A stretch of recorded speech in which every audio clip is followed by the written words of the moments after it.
I got a electronic music project here open in Cubase, and I want to show how I organize and route and set up groups and folders and how I keep track of everything. This is about let's see here. The song itself is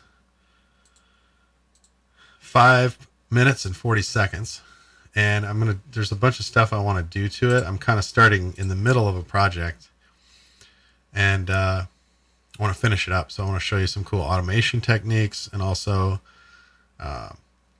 just the overall track structure and organization. So you can see I have a bunch of VST instruments going.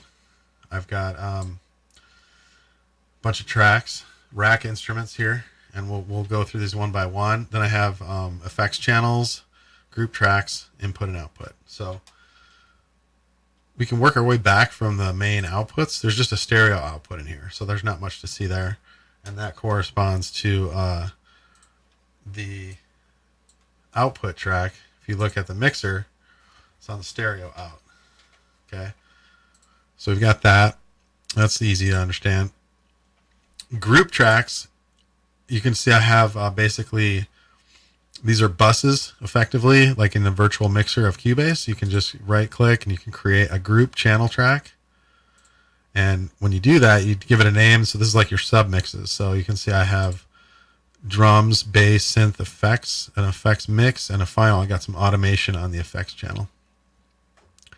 And the final, and the way these route, you can see when we open up, we have effects as well. So here's how to add an effects channel. Where is that? Add effects channel track. And you can just pick whatever effect you want. So you can add effects to your VST synthesizers or whatever as well, but by doing this, you can route any instrument to use any one of these effects. And so this is just a more convenient way to do it. And it saves memory, and it's actually more realistic. Think about it this way. If you have a reverb, that reverb is normally created in this whatever space you're performing in. If you're performing in a stadium, you have one type of reverb, or in a small studio, you have a different one. So this is more realistic in real life. You think of all these instruments are performing in the same reverb. It also saves CPU from adding separate reverbs to each instrument. So we'll get into more of that later. For VST instruments, I've got these broken down in folders as well, and they're all color coded. So the way this works, you can add a track, you can add a instrument, a MIDI, a sampler. You can do all sorts of different stuff. And you can also do it this way. So this is normally what I do, is I'll add a rack instrument. This is your virtual rack. And each one of these things is a different VST plugin. So you can see I've already added a bunch of rack instruments, one track instrument as well, just to show the difference. I prefer to use rack instruments, and when you add, it's pretty cool. I can delete this in a minute, but when you add a rack instrument, you can pick whatever thing will load as a VST. I've got native instruments complete. Couple different things going on here, but so the main thing, like let's say I wanted to add a massive to this, so I could just right click here and say massive. It'll add a new rack instrument. It'll ask me, do you want to create a new track for this? And you can just say, yeah, go ahead and do that. So what happens is you get a new folder automatically created in VST instruments, and I like to actually put the MIDI control part into the folder. I don't know why it puts that as two separate things, so I usually just tweak that right off the bat. And you can see here you've got a folder, and then you've got like an organizer track. I'm not exactly sure what that thing does. You almost never need to touch that. You have the audio channel that's created by the VST, and then you have the MIDI data. So all these, it's helpful for me to group these all together, and then I usually color code it right away. So in this case, I'm on my 9th instrument. Now, if anyone knows how to get these things to change color all at once, please let me know in the comments. I tried, doing this by shift clicking all the things, and it only does the first one. So I've never figured out how to change multiple tracks color at the same time. Okay, so now I've got a new massive added, and you can see if you want to set the routing, it's automatically set up here to take your input from all MIDI inputs. You can hear if I start playing, it's got just a default patch. Massive is a really good analog synth style VST from Native Instruments. So you can open up that VST from this little E, this little edit instrument button, or you can get it from the track as well. Edit instrument, same thing. So you can see, basically all your VST instruments are organized automatically for you in a folder if you add a rack instrument. So that's how I always do it. So then in each folder, you open that up and you can make folders. You can make grouped tracks in folders. And you can see what I've done here is I just have separated out the MIDI parts that I have going to Maschine. And then I also have enabled, here, let me open this up. So you can see here's my Native Instruments Maschine VST. That's O2. You can see it's this one here. Same thing. So I have just a bunch of sounds loaded. One thing I always have to like delete the pattern. There's no pattern in Maschine VST. I'm just using it only as a sound source. But what you do in the Maschine VST is over here you activate outputs. Okay, and this is just going to say Maschine out 1, 2, 3, 4. And there's 16 outputs available in Maschine VST. So the next step is activate either all outputs, or I just do them one at a time, so it's nice and clean of what I got. And then, so you can see here's my kick sound. I don't know if you can hear that. It's pretty quiet right now, but as you use your MIDI controller, it's hitting that VST sound, and then you're triggering the sample. And this particular sample, if you want that to be routed to the kick output, so this is a little bit more advanced routing here in Cubase. But so when you activate outputs, now there's named outputs. This actually gets named when you change the track name here. It will, by default, it will just pop up and it'll say Maschine out 10. You can see, so I've organized it like this, like that, and then I colorize it, and then I name it. And if you name it, percussion, say there's going to be some other sound there, you can route that like so. Give it a color. Now I got an extra output available in Maschine. You can see now it picks up the name from the track itself, from the audio track, and these are all stereo outputs. You can see. So how do I get this sound routed to the kick? So you go here to the parameters of the overall parameters, not the sound itself, but the track itself. And you go to output, and you can see here, now unfortunately it doesn't pick up the name here, but this is external 1. And then you can see my hat is the next one. I think it's this one. Oh, so external, these are 2 kicks apparently. External 3, 4, 5. Somewhere in here should be 2. Maybe I don't have that routed. There we go. So in theory that's routed to the right output now. So you go to the track settings for each sound, and you go to the audio, and then you can change the destination here. And then this is a level, and then this is a level as well. So you can do like a sub mix inside of the Maschine VST. I should just leave it at max volume. And then you can control what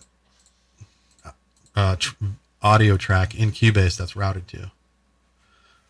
So I just start by, picking a bunch of sounds, and each one of these, the only difference for the tracks now is that if I look at the MIDI part, this is sending C1, this hi-hat part right here is sending D. This part's sending D. It looks like, oh yeah, hi-hat part and then clap part. So you can see what happens is when I trigger this now, I can still trigger the kick on the clap track in the MIDI. So it's up to you to make sure that you only use one note in the MIDI track that you want, if you want to be able to mix and basically do your arranging in MIDI. So one of the things that's really helpful, people always ask about, is if you have a pattern that you made in Maschine, you can get that into Cubase. You can put it onto any MIDI track you want. So just as an example, let's say I'm going to make a new MIDI track just for this example. I'm going to call it demo drag. So now I have a sample MIDI part, and I can designate the output as Maschine. But let's say I have a pattern loaded here. I'll just make a simple one. And actually, I don't want this solfeggio. That's interesting. But anyways, you get the idea. So let's say I have this different part, and you can make the part here, and then you can go to the keyboard mode, and you can set like whatever notes you want. So that's in there. This pattern, let's say you want that pattern into this MIDI channel in Cubase, you can just go here, and I think it's under the, where is that? I'm right clicking in here. Maybe it's a preference.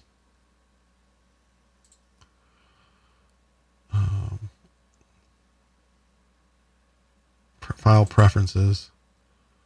I think it's like I'm looking for pattern drag mode is what it is.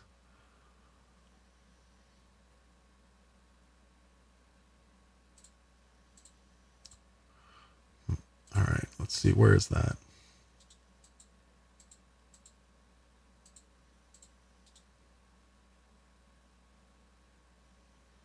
Oh wait, what am I looking for? Oh, here we go. So this drags audio, and this right here drags the pattern. So the reason I have this moved over is you can see the MIDI track where I want that to go. But anyways, you just drag that pattern, and you can drop it onto your MIDI track. Now it actually just made a new MIDI track, but you can see what we get here is that same pattern that I made here. So I'm gonna delete this now. And now you don't want it triggering double, so you can remove the pattern that you have. Usually I just do this once I have that. I just delete the pattern. So that's how you get MIDI from VST Maschine into a track. And then once you have that, it's going to have multiple notes in there. You just split it up onto multiple individual tracks and delete the notes you don't need. That's how I usually get something moved over from Maschine. Let's see, remove. So it just added like a whole bunch of MIDI tracks. I don't need anymore. Also got a little cleanup here to do. Like I said, I'm in the process of finishing up this track here. All right, let me save that. All right, so as you can see by looking at the MIDI data, this song starts with a kick drum and whatever is on this reactor. So here you can expand this open. You can see the MIDI data on this reactor, which is I'm playing. It looks like a Monarch. So if you want to see what that is, this is a VST from Native Instruments as well. It's a synth that plays in the reactor player, and it's like a bass sound. And then I have so this is actually the Maschine 2 input here. Whoops. We don't need freeze yet. This is just a sound effect that I built by sampling a synthesizer. It just plays different solfeggio tones. So if we play this, I don't know if you're able to hear this through the audio. I'm gonna fix it later if you can't. But basically, you're just hearing a tone, bass tone, and a kick drum. If we show the mixer, I'm pressing F3. F3 brings up the mixer. And then I have a controller keyboard um,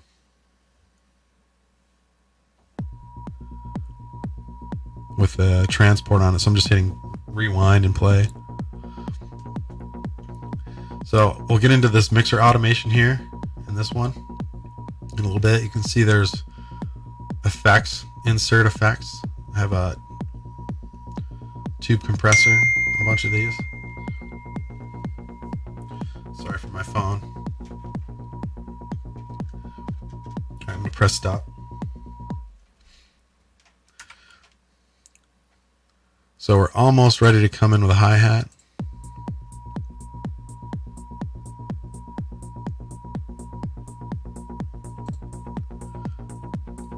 See, this is routed to the drums, but I can't really hear it. We'll work on that later. But so you can see I got 4 MIDI tracks for drums, and then it's grouped into, and then those 4 MIDI tracks right now are just showing up as a bunch of different outputs here. I'm not sure I'm going to stick with what I have or not, but then I have battery. Battery is another drum sampler from Native Instruments. There's battery 4. There's a bunch of different drum sounds in there. And then next I've got reactor playing reactor 6. This is a whole modular patch that I tweaked. And then we've got a retrolog. This is a VST from Steinberg. It's a pretty great synthesizer VST. It's kind of an old school analog synth. And then I've also got a couple purchased VSTs as well from Steinberg. This hypnotic dance has some really cool arpeggiators in it. You can see some arpeggiator stuff over here. So that's how I organize my track layout.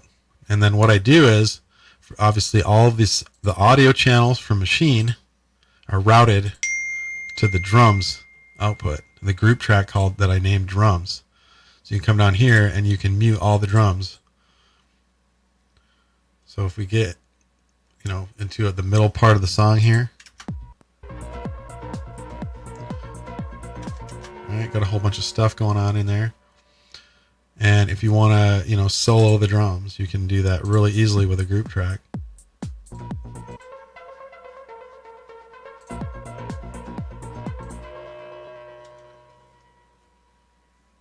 So hopefully you found that useful. Oh, one more thing. How do I route to these FX channels, right? So these are send effects on any sound that you have. So for example, if I want to go to the sound of this particular synth, I can hit this E, and it brings up the track, and now I can send to any one of these outputs. Sorry, delay or reverb is here. So let's say I want a little reverb. Now what this does is you can turn it on and off. So now I'm sending basically 0 dB all the way turned up, sending to that reverb.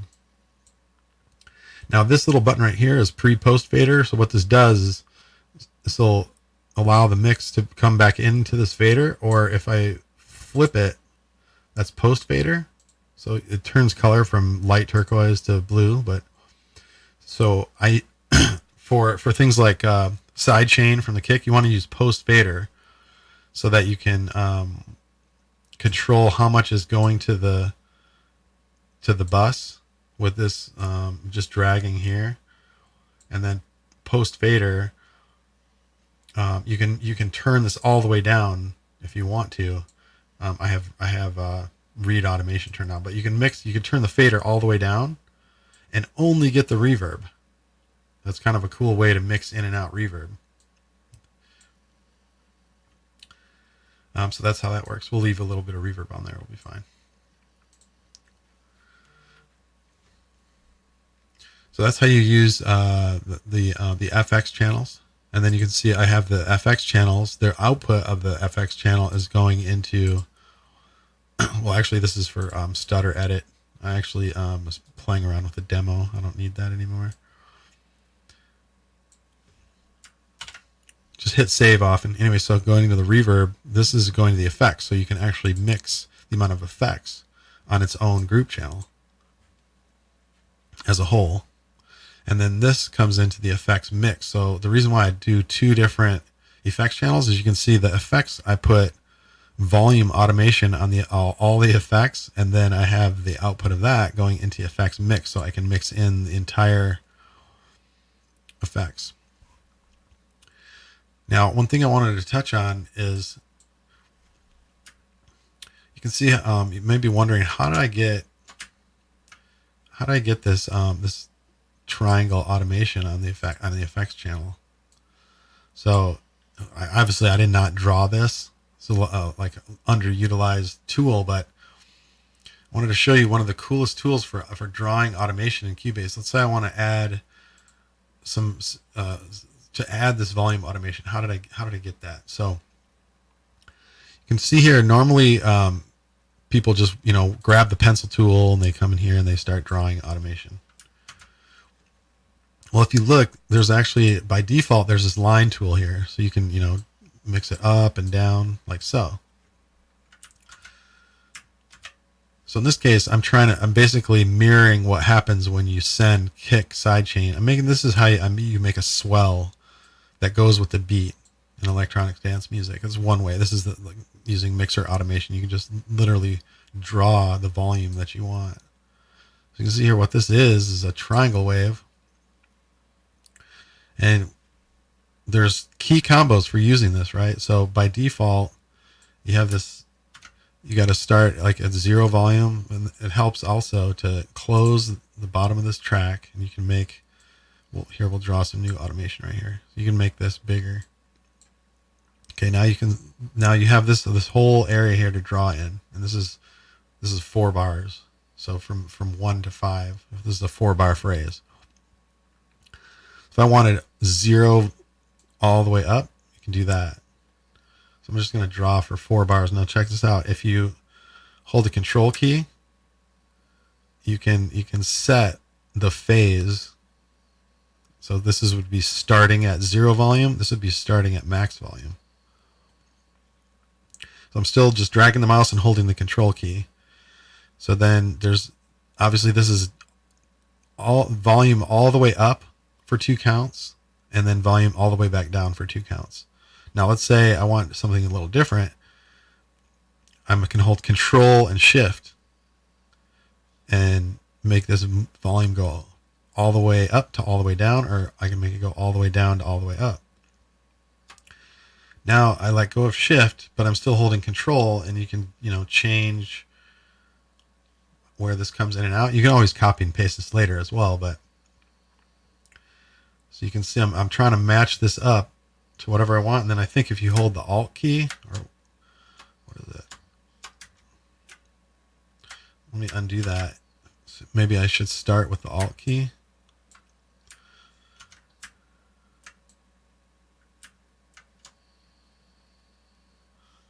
Okay, so holding the Shift key and going sideways, you can set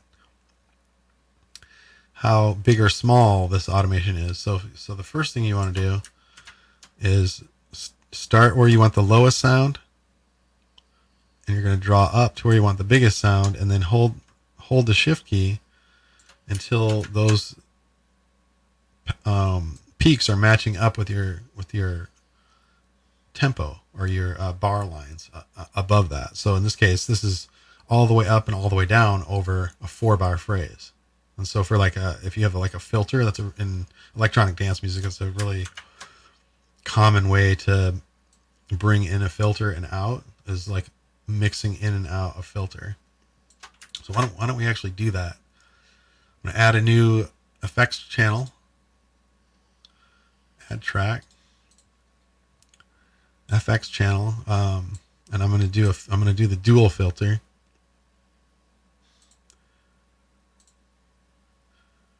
And it's going to output that dual filter to my existing group of effects and create that track inside folder. The name is going to be filter. Okay, so here's my dual filter. And now I want to automate the moving of this knob right here. That's the filter control right there. So if you look at it, it goes from negative 53 to, let's say, to 50 or something like that. So if you right click on this and you do show automation, then you can pick the automation that you want. And here's where the insert one dual filter position. You can also, I think there's a way to do it in here as well, but like, I'll hear it again. It has moved to post fader, pre and post fader. If you want to change it for the filter, that's how you do it. You want to read automation, and now we have a dual filter, and you can see that line right there is where is like negative 56 is right here on this graph. So I want it to fade in and fade out over 4 bars. So I'm going to click and then hold shift and now stretch this out over all the way from 0 to 4 bars.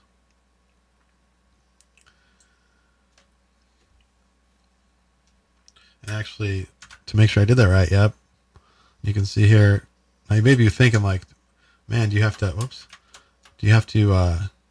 do that over and over and over? Nope, you can copy and paste it, but you can, if I were to control, I'm holding control and I'm zooming back out, right? So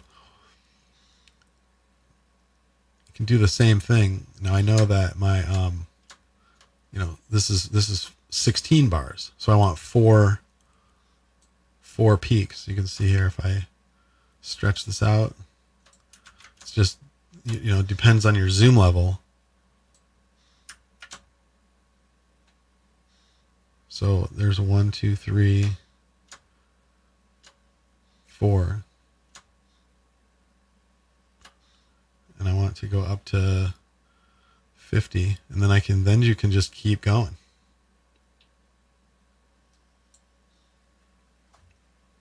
Okay, once I've done that, you can actually now use the selection tool, and you can move these up and down like so. So you have like some of these weird ones in the middle. I'm just gonna delete those. So you can draw and edit the automation. Actually, let me redo that, because what I want to do is make sure. Oops. Let's do that one more time. And by the way, you can also do up, down, square wave, triangle, or sine. So you can see here again, I'm holding shift to stretch this out. And I want, for the first 17 measures, I want that to go up, down, up, down. So then you can let go of shift, and then I think control will move the whole thing. So you can start at the bottom. And I'm looking, right at the bar line at 1 to line that up to the bar line. And then Alt will let me shift the peaks. Actually, I think you have to do that sooner. But it's a really powerful way to draw automation into Cubase. Now you might be wondering, like, it seems like that didn't really match up perfectly, and it doesn't. It actually it's using like snap to bar, but you can use your beat or quantize settings, and that will actually affect where these points hit. And you can also turn off snap. So let me try that again now. We'll see if that looks a little bit better. And it should. I thought it retained the settings, but we'll see. So we want up, down, 4 bars.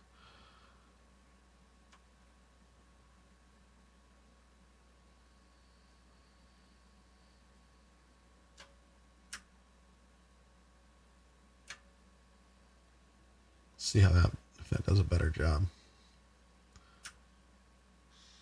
Oh.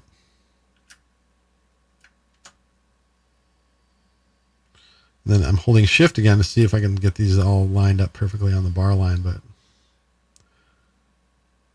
that looks better. So now if we play this back, what you see is that filter, sweeping that filter. If we zoom in,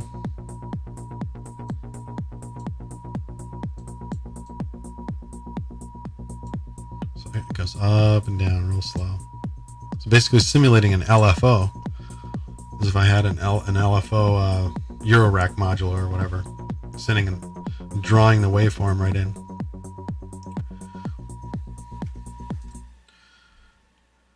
So now you're not hearing anything different because I haven't routed anything to the filter yet. But that's how you can draw automation. Now I got one other little tip. Like I want my song to end right here. So I'm going to turn snap on, zoom in a little bit. I'm going to click right here and you can see if I go, right to the 177 measures. Now what I do is I switch to seconds and I can see that's 540.771. Then you can go to edit your, see the project. Yeah, the project setup. And you can type right in here 5 minutes, and you can use the arrow keys as well. You can up down arrow. So 5. Just do 541.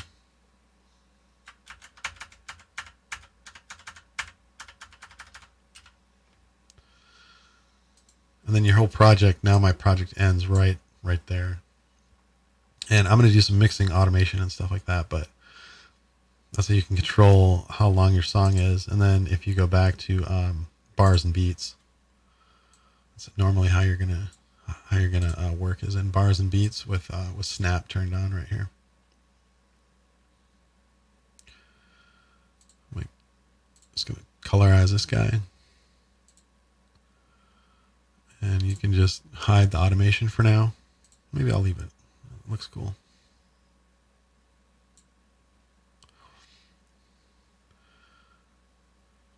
So I hope you thought this was helpful. Let me know in the comments what you thought. This is actually the first Cubase screencast I've ever made. So we'll see. We'll hopefully make a lot more and help a bunch of people learn to use Cubase. Thanks for watching.